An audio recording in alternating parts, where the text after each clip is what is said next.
नमस्कार दोस्तों, स्वागत है आपका हमारे आध्यात्मिक चैनल में। आज हम सुनेंगे गरुड़ पुराण का नवा अध्याय, जिसमें बताया गया है कि जब कोई व्यक्ति मृत्यु के निकट होता है तो उसके लिए किन धार्मिक और पुण्य कर्मों को करना चाहिए। ये ज्ञान न केवल व्यक्ति की आत्मा की शांति के लिए महत्वपूर्ण है, बल्कि परिजनों के लिए भी मार्गदर्शक होता है। तो चलिए शुरू करते हैं गरुड़ पुराण का नवा अध्याय। गरुड़ पुराण नवा अध्याय विस्तार से अपने शब्दों में। इस अध्याय की शुरुआत गरुड़ जी द्वारा भगवान विष्णु से एक महत्वपूर्ण प्रश्न पूछने से होती है। वे कहते हैं, हे प्रभु, आपने हमें मृत्यु के समय दान के महत्व के बारे में अच्छी तरह समझाया।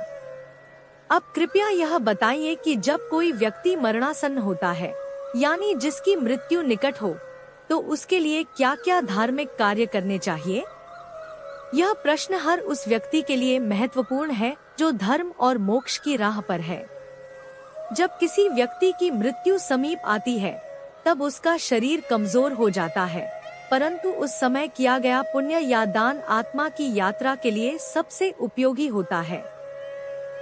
गरुड़ जी जानना चाहते हैं कि उस अंतिम समय में कौन से कर्म और विधियां ऐसी हैं जो आत्मा की गति को सरल बना सकती हैं और उसे पुण्यलोक की ओर ले जा सकती हैं। इस अध्याय में आगे चलकर भगवान विष्णु बताएंगे कि मरणासन्न व्यक्ति के लिए कौन से धार्मिक कृत्य, मंत्र, जप, दान आदि करना चाहिए। इसके अलावा परिजनों को भी क्या करना चाहिए, जैसे गंगा जल देना, तुलसी पत्र का सेवन कराना, इष्ट देव का नाम स्मरण कराना आदि। ये सब बातें आगे के श्लोकों में विस्तार से आएंगी। इस प्रकार यह अध्याय जीवन के अंतिम क्षणों को आध्यात्मिक रूप से कैसे सार्थक बनाया जाए, इसका गहरा मार्गदर्शन प्रदान करता है। श्री भगवान उवाच। भगवान विष्णु का उपदेश। भगवान विष्णु गरुड़ जी से कहते हैं, हे तार्क्ष गरुड़, अब मैं तुम्हें उस विशेष विधि के बारे में बताता हूँ जिससे मनुष्य मृत्यु के समय सद्गति, अच्छी गति या मोक्ष प्राप्त करता है। यह शरीर त्याग की एक पवित्र और पुण्यदायक प्रक्रिया है, जिसे ठीक प्रकार से करना आवश्यक है।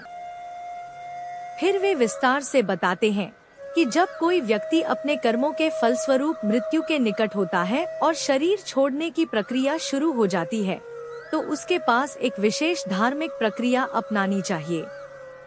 तुलसी के पास पवित्र मंडल बनाएं। सबसे पहले जहाँ तुलसी का पौधा हो, जो अत्यंत पवित्र मानी जाती है, वहाँ गोबर से एक मंडल, धार्मिक चक्र या आकृति बनाया जाए। गोबर शुद्धि का प्रतीक है। मंडल पर तिल और कुश बिछाना। उस मंडल में तिल, काले तिल विशेष रूप से पवित्र माने जाते हैं। छिड़के और फिर कुशा, पवित्र घास से आसन तैयार करें।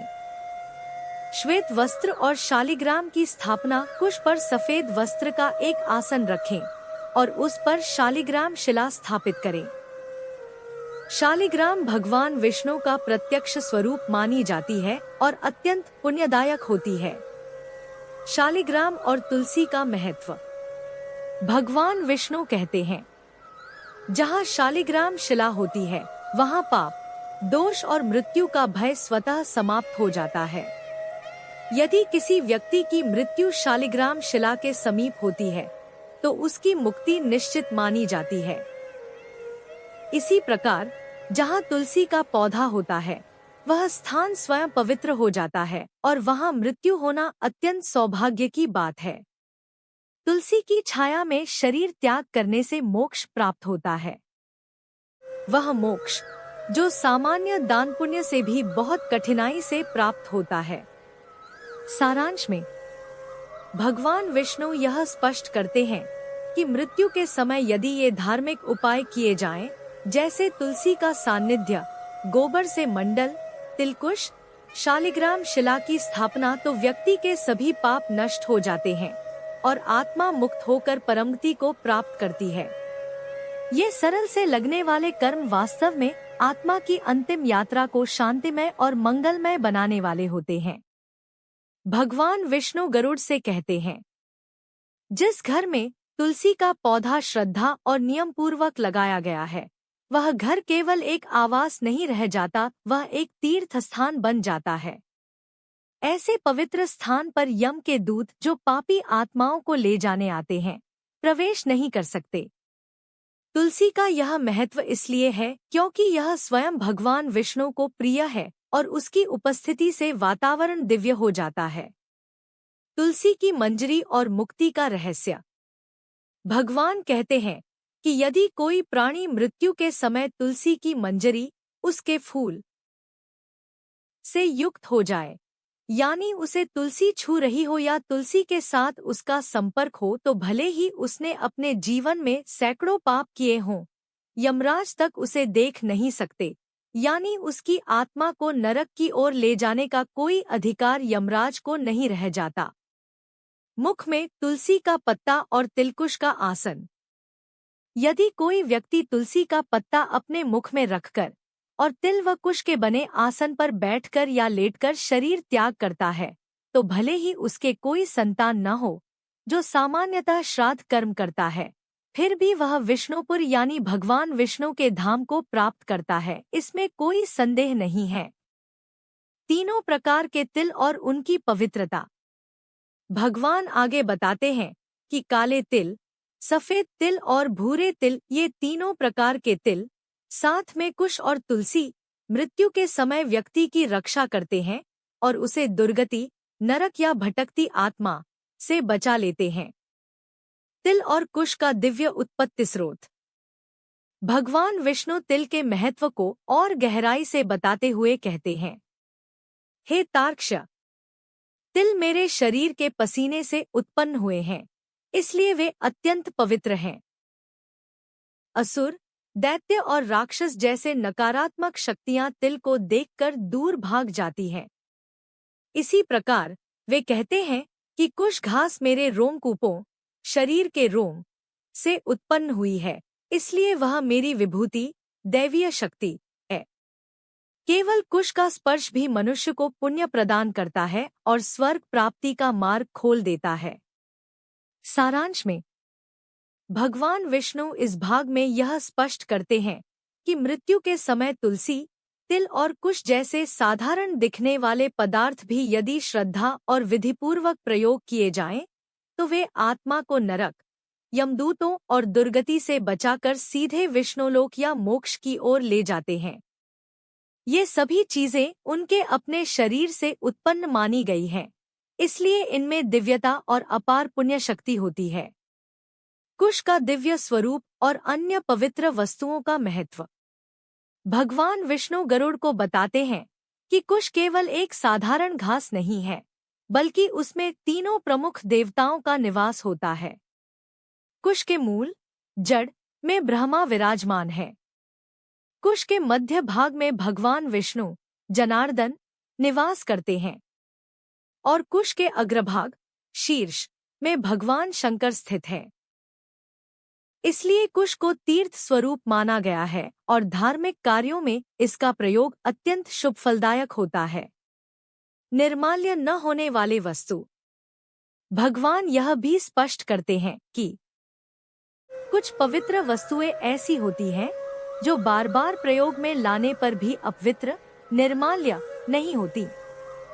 ये वस्तुएं हैं कुश, अग्नि, मंत्र, तुलसी, ब्राह्मण और गाय। इनमें चाहे कितनी बार उपयोग हो जाए, इनकी पवित्रता बनी रहती है। किन वस्तुओं का बार बार प्रयोग अपवित्रता ला सकता है? इसके विपरीत कुछ वस्तुएं धार्मिक दृष्टि से अपवित्र मानी जाती हैं यदि उन्हें अनुचित रूप से प्रयोग किया जाए, जैसे पिंडदान में उपयोग की गई दर्भ, कुश, प्रेत के निमित्त भोजन करने वाले ब्राह्मण, अधम जाति द्वारा उच्चारित मंत्र, अधम जाति से संबंधित गाय, तुलसी यदि गलत संदर्भ में प्रयोग हो, और चिता की अग्नि। इनका पुनः उपयोग करना धर्मसम्मत नहीं होता और इन्हें निर्माल्य माना जाता है।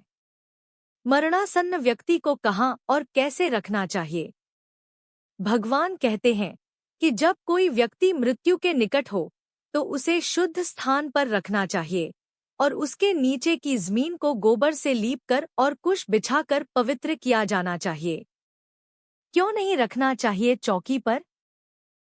कहा गया है कि मृत्यु के समय अंतरिक्ष का परिहार करना चाहिए, यानी व्यक्ति को ऊंचाई जैसे पलंग, चौकी पर नहीं रखना चाहिए, बल्कि धरती से संपर्क में ही होना चाहिए।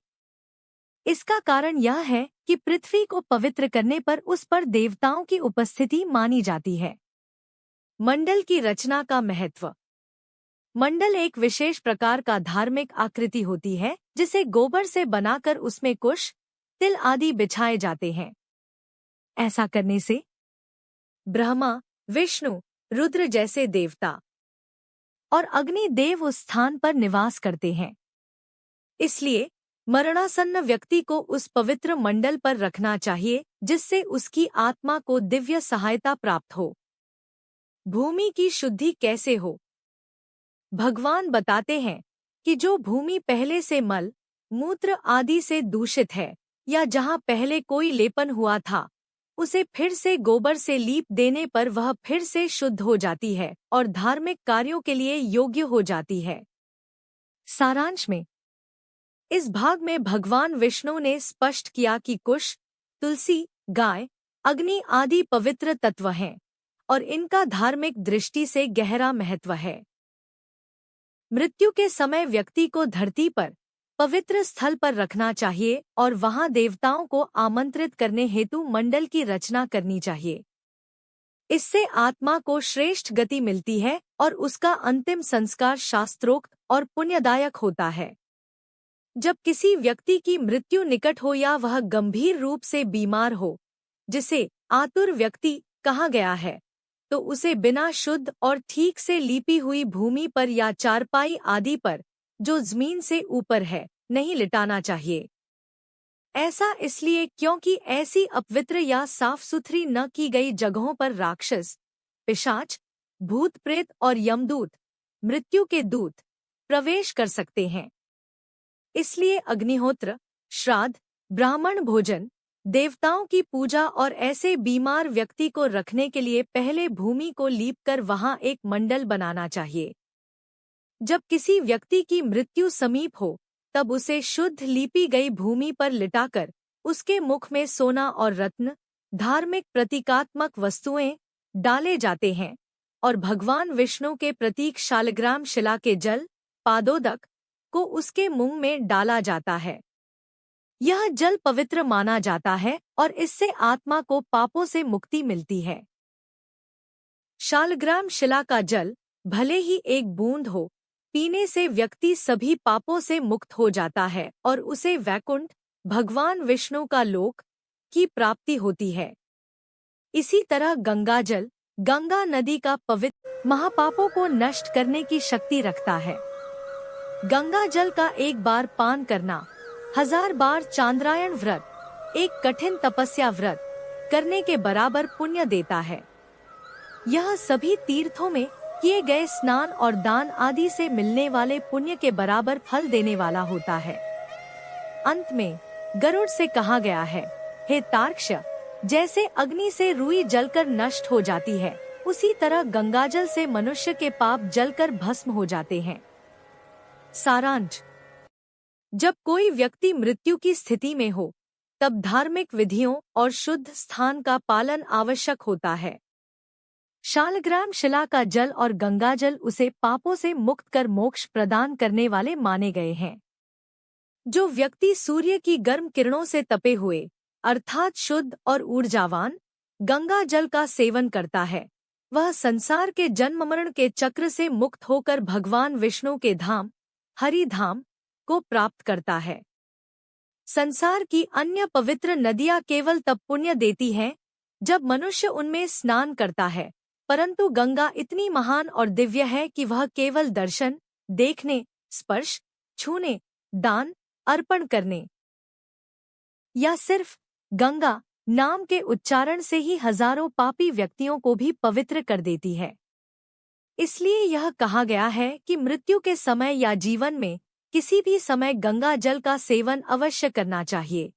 क्योंकि यह व्यक्ति को संसार सागर से पार लगाकर मोक्ष की ओर ले जाता है। जब किसी व्यक्ति की मृत्यु निकट होती है और वह गंगा गंगा कहता है, तो वह सीधे भगवान विष्णु के लोक वैकुंठ में चला जाता है और फिर इस पृथ्वी पर जन्म नहीं लेता। यदि कोई श्रद्धा से प्रेमपूर्वक अंतिम समय में मन से गंगा का ध्यान करता है, उसका स्मरण करता है, तो उसे भी परम गति यानी मोक्ष की प्राप्ति होती है। इसलिए जीवन के अंतिम समय में गंगा का ध्यान, स्मरण, प्रणाम और गंगा जल का सेवन अत्यंत आवश्यक और कल्याणकारी माना गया है। इसके आगे यह बताया गया है कि मोक्ष देने वाली श्रीमद्भागवत की कथा भी इस समय सुननी चाहिए। यदि कोई व्यक्ति मृत्यु के समय श्रीमद्भागवत का एक श्लोक, आधा श्लोक या केवल एक पाठ भी करता है या सुनता है, तो वह ब्रह्मलोक को प्राप्त करता है और फिर कभी इस संसार में जन्म नहीं लेता। सारांश: गंगा जलपान, गंगा का स्मरण और श्रीमद्भागवत का श्रवण, ये सभी अंतिम समय में आत्मा को परम मोक्ष की ओर ले जाते हैं। गंगा इतनी पवित्र है कि उसका केवल नाम लेने मात्र से भी पापों का नाश हो जाता है और व्यक्ति को भगवान विष्णु का धाम मिल जाता है। मरण के समय यानी जीवन की अंतिम अवस्था में ब्राह्मण, क्षत्रिय और वैश्य वर्ण के लोगों को वेद और उपनिषदों का पाठ करना चाहिए या उसे सुनना चाहिए। साथ ही भगवान शिव और विष्णु की स्तुति, प्रशंसा, भक्तिभाव से स्मरण करनी चाहिए। ऐसा करने से उन्हें मोक्ष की प्राप्ति होती है, अर्थात जन्म मरण के चक्र से छुटकारा मिलता है। हे पक्षराज, खग, जब मृत्यु निकट हो तब मनुष्य को अनशन व्रत करना चाहिए। इसका अर्थ है कि वह अन्न और जल का त्याग कर दे। यह त्याग मृत्यु को शुद्ध और शांतिपूर्वक स्वीकार करने की एक धार्मिक प्रक्रिया मानी जाती है।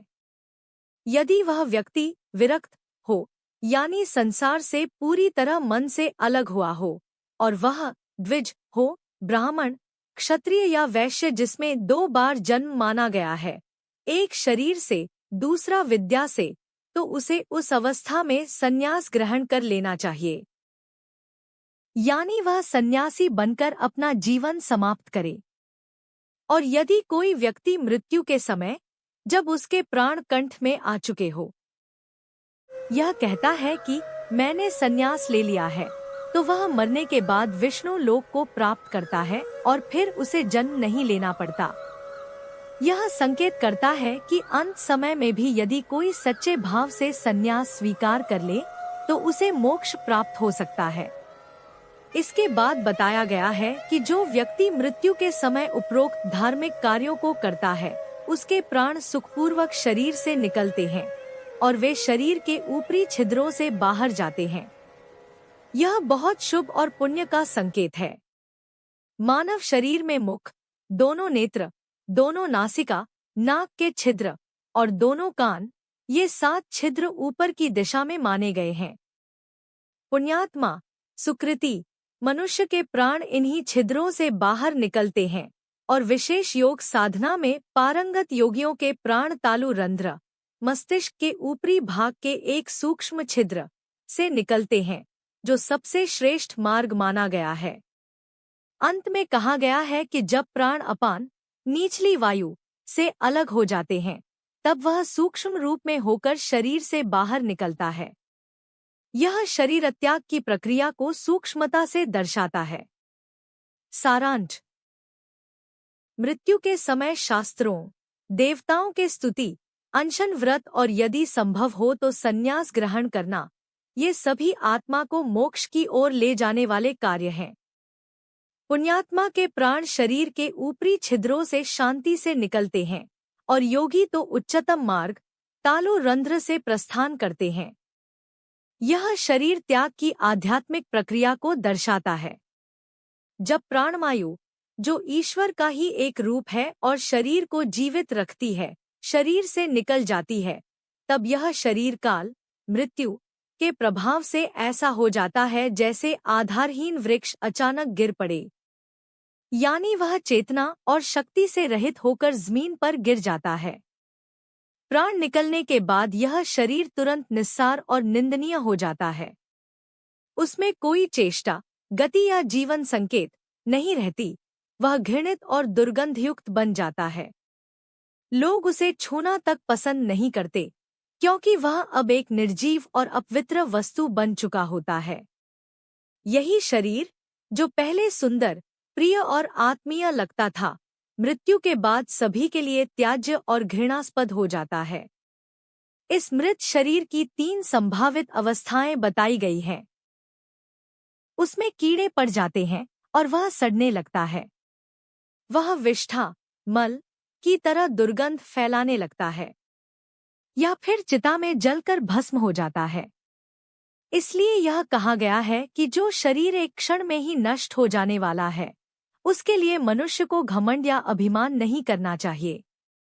यह शरीर नश्वर है और किसी भी क्षण समाप्त हो सकता है। यह शरीर 5 महाभूतों पृथ्वी, जल, अग्नि, वायु और आकाश से बना है। जब मृत्यु होती है, तब ये सभी तत्व अपने अपने मूल में विलीन हो जाते हैं। शरीर का पृथ्वी तत्व पृथ्वी में, जल तत्व जल में, अग्नि तत्व अग्नि में, तेज में, वायु तत्व वायु में और आकाश तत्व आकाश में समा जाता है। लेकिन इन सब के बीच जो आत्मा है, वह इन सब भौतिक तत्वों से परे है। वह सर्वव्यापी है, यानी हर जगह विद्यमान है। शिवस्वरूप है, अर्थात परम शिव के समान शांत, कल्याणमय और दिव्य। नित्य मुक्त है, यानी उसे कोई बंधन नहीं बांध सकता। जगत साक्षी है, वह इस संसार का साक्षी है, लेकिन इसमें लिप्त नहीं होता। यह आत्मा न कभी जन्म लेती है और न ही मरती है, वह अजर और अमर है। सारांश: शरीर नश्वर है, क्षणभंगुर है और मृत्यु के बाद घृणित अवस्था को प्राप्त होता है, इसलिए इस पर घमंड करना मूर्खता है। 5 तत्वों से बना यह शरीर मृत्यु के बाद उन तत्वों में लौट जाता है, परंतु आत्मा शाश्वत, मुक्त और दिव्य है, वही असली सत्य है। इसलिए आत्मा की पहचान और आत्मज्ञान ही मानव जीवन का उद्देश्य होना चाहिए। जब कोई व्यक्ति मरता है, तब उसके शरीर से जीव, आत्मा, निकल जाता है। यह जीव सभी इंद्रियों, सुनने, देखने, बोलने, सूंघने, छूने आदि की शक्ति और शब्द, रूप, रस, गंध, स्पर्श जैसे विषयों से युक्त होता है। यानी उसमें अभी भी इंद्रियों के अनुभव और स्मृतियां विद्यमान रहती हैं। यह जीव अपने पूर्वजन्म के कर्मों का संचित कोश, कर्मकोश, लेकर चलता है। उसमें इच्छाएं, काम, रोगों के संस्कार और पुण्य की वासनाएं होती हैं। यह जीव फिर अपने कर्मों के अनुसार एक नए शरीर में प्रवेश करता है।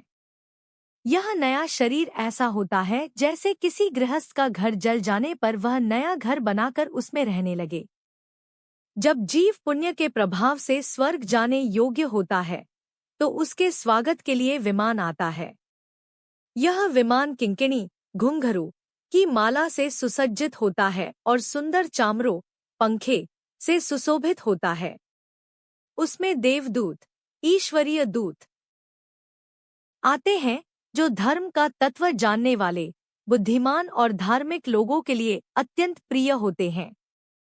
वे देवदूत इस पुण्यात्मा जीव को सम्मानपूर्वक विमान में बिठाकर स्वर्गलोक की ओर ले जाते हैं। स्वर्ग में वह जीव एक सुंदर, दिव्य शरीर धारण करता है। वह निर्मल वस्त्र पहनता है, सुगंधित पुष्पमालाएं धारण करता है और सोने व रत्नों से बने आभूषणों से सज्जित होता है। अपने पुण्य, विशेष रूप से दान के प्रभाव से वह जीव देवताओं से भी पूजित होता है और स्वर्ग का सुख भोगता है। सारांश: मरने के बाद जीव अपने कर्मों और इच्छाओं को साथ लेकर एक नए शरीर में जन्म लेता है। यदि उसके पुण्य अच्छे हों, तो देवदूत विमान से उसे लेने आते हैं और उसे स्वर्ग ले जाते हैं, जहां वह दिव्य देह, सुंदर वस्त्र और आभूषणों से युक्त होकर देवताओं द्वारा सम्मानित होता है। यह सब उसके धर्म, ज्ञान और विशेषतः दान के पुण्य का फल होता है। यह गरुड़ पुराण के म्रियमाण कृत्य निरूपण नामक 9वें अध्याय का समापन है, जिसमें मरणासन्न व्यक्ति के लिए किए जाने वाले कर्तव्यों का विस्तार से वर्णन है।